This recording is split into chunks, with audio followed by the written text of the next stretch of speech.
हैं। सामाजिक 121वां प्रश्न है, सामाजिक परिवर्तन से मेरा तात्पर्य सामाजिक ढांचे में परिवर्तन से है। उदाहरण के रूप में समाज के आकार, उसके विभिन्न अंगों की बनावट या संतुलन अथवा उसके संगठन के प्रकारों में होने वाले परिवर्तन से है। ये परिभाषा निम्नलिखित में से किसने दी है? तो इस सही उत्तर है जिन्सबर्ग। सामाजिक परिवर्तन और डॉट डॉट डॉट क्या होते हैं? मतलब निरंतर होते हैं। सामाजिक परिवर्तन निरंतर होते हैं, होते रहते हैं। ये एक धीमी प्रक्रिया है, धीरे धीरे परिवर्तन चलती रहती है।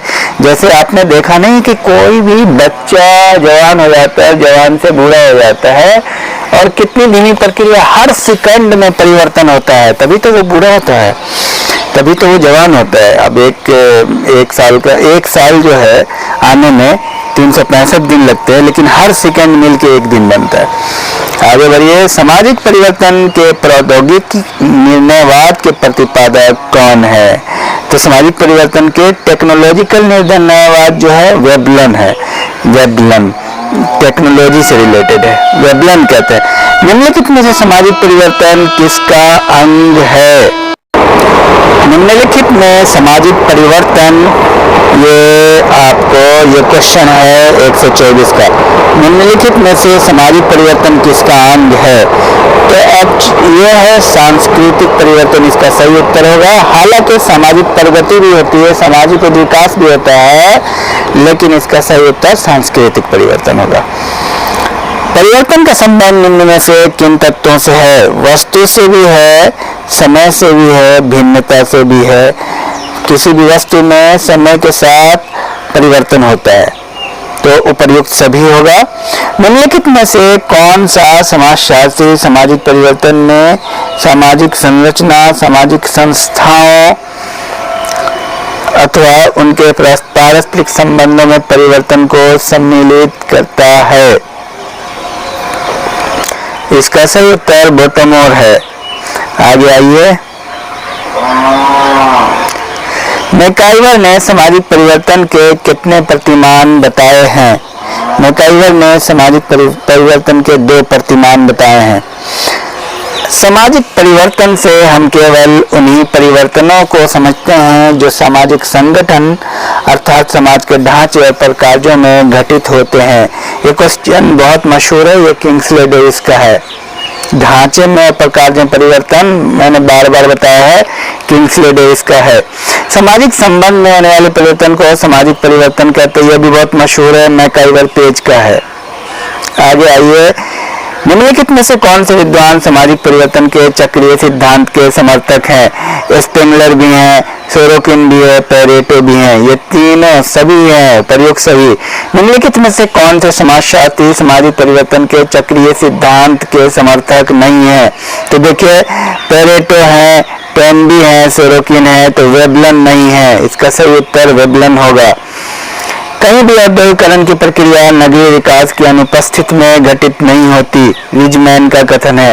यानी औद्योगिकरण और नगरीकरण साथ साथ चलता है, बिल्कुल सही बात है। आपको पहले ही बताया जा चुका है कि नगरीकरण औद्योगिकरण एक दूसरे को आगे बढ़ाते हैं। औद्योगिकरण होगा तो नगरीकरण होगा, नगरीकरण होगा तो औद्योगिकरण होगा।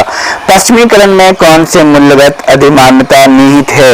देखिए, पश्चिमीकरण में पहले भी आ चुका मानवतावाद, समानतावाद, लौकिकीकरण, ये तीनों है, उपर्युक्त सभी।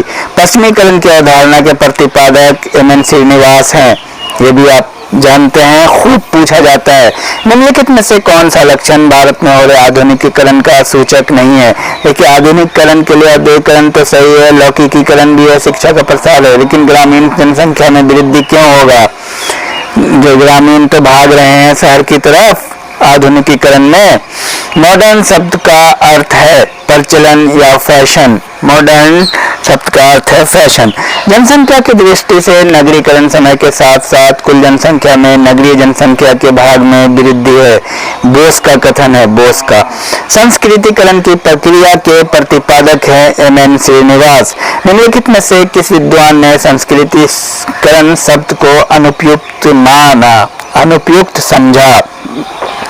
पी.एच. प्रभु साहब भी, रॉबर्ट रेडफील्ड भी और डी.एन. मजुमदार, ये सब ने कहा कि संस्कृतिकरण शब्द सही नहीं है। बीएन मजूमदार ने डिसंस्कृतिकरण की भी चर्चा की थी। आगे आइए, निम्नलिखित में से कौन सा संस्कृतिकरण का आदर्श प्रतिमान है? संस्कृति का आदर्श प्रतिमान केवल वर्ण, केवल जाति, केवल वर्ण और जाति दोनों है। कोई वर्ण को अच्छा मान के, कोई जाति को अच्छा मान के लोग उसको फॉलो करने लगते हैं तो संस्कृतिकरण होता है। मतलब वैसा बनने की कोशिश करते हैं। जैसे कोई जाति ब्राह्मण जैसा बनने की कोशिश करती है, कोई जाति ठाकुर बनने की कोशिश करती है और उसके तौर तरीके को अपनाती है, इसको संस्कृतिकरण कहते हैं। निम्न जातियों द्वारा उस जातियों का अनुकरण अपनाकर सामाजिक स्तर ऊंचा करने से संबंधित है संस्कृतिकरण। निम्नलिखित में से कौन सा नगरीकरण का परिणाम नहीं है? देखिए, नगरीकरण के परिणाम से क्या हुआ है? प्राथमिक संबंध में वृद्धि क्यों होगा भाई? नगर में तो ये कम हो जाता है, तो ये परिणाम नहीं है, ये गलत है, गलत चुनना है।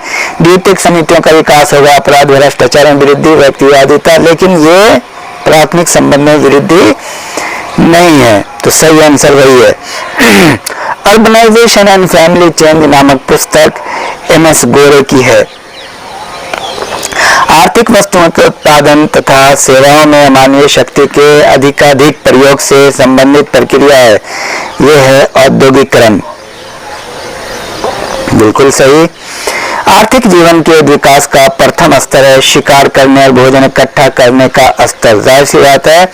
उसके बाद ही आता है पशुपालन, फिर चिकित्सक स्तर, फिर प्रौद्योगिकी स्तर। किस विद्वान ने लौकिकरण को धार्मिक निरपेक्षता अर्थात सह अस्तित्ववाद कहा? धार्मिक निरपेक्षता कहा लौकिकीकरण को? डॉक्टर राधाकृष्णन ने। समाज के विभिन्न पक्षों की एक दूसरे के मामलों में अधिकाधिक सचेत हो जाने से संबंधित प्रक्रिया है लौकिकरण, मतलब रैशनलाइजेशन की प्रक्रिया है। The decline of the West पुस्तक के लेखक कौन है? Spengler. Decline of the West बहुत मशहूर पुस्तक है। एम.एन. श्रीनिवास द्वारा प्रस्तुत लौकिकीकरण की प्रक्रिया का संबंध निम्नलिखित में से किससे है? धर्म में संस्कारित तत्वों का समावेश, सभी धर्मों के प्रति समानता, मंदिरों के प्रति तीर्थ। धर्म में संस्कारित तत्वों का समावेश, धर्म में कंपटीशन हो गया और एक दूसरे से आगे बढ़ने की कोशिश कर रहे हैं। आगे बढ़िए, 150वां सवाल। आधुनिकीकरण की अवधारणा का संबंध कुछ विशेष मूल्यों को ग्रहण करने से है, निम्नलिखित में से कौन सा मूल्य आधुनिकीकरण से संबंधित नहीं है? नए विचारों के लिए स्वीकृति, सामाजिक न्याय के प्रति कटिबद्धता, ये तो है, ये भी है। विज्ञान प्रौद्योगिकी का उपयोग। अनौपचारिक संबंध, अनौपचारिक संबंध क्यों आएगा? औपचारिक संबंध आएगा आधुनिकीकरण से, तो ये सही आंसर है।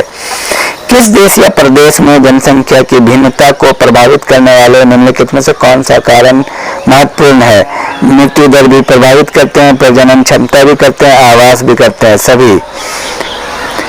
जिस प्रक्रिया के आधार पर किसी समाज में जातिगत गतिशीलता की माप की जा सकती है उसको संस्कृतिकरण कहते हैं, कि एक जाति कितनी आगे निकल जाती है जातिगत गतिशीलता में। एक व्यवस्थित अवधारणा के रूप में पश्चिमीकरण की विवेचना में मुख्य योगदान देने वाले विद्वान कौन है? एम.एन. श्रीनिवास हैं। निम्नलिखित में से कौन सी विशेषता आधुनिकीकरण से संबंधित है? धर्मनिरपेक्षता होती है, नगरीकरण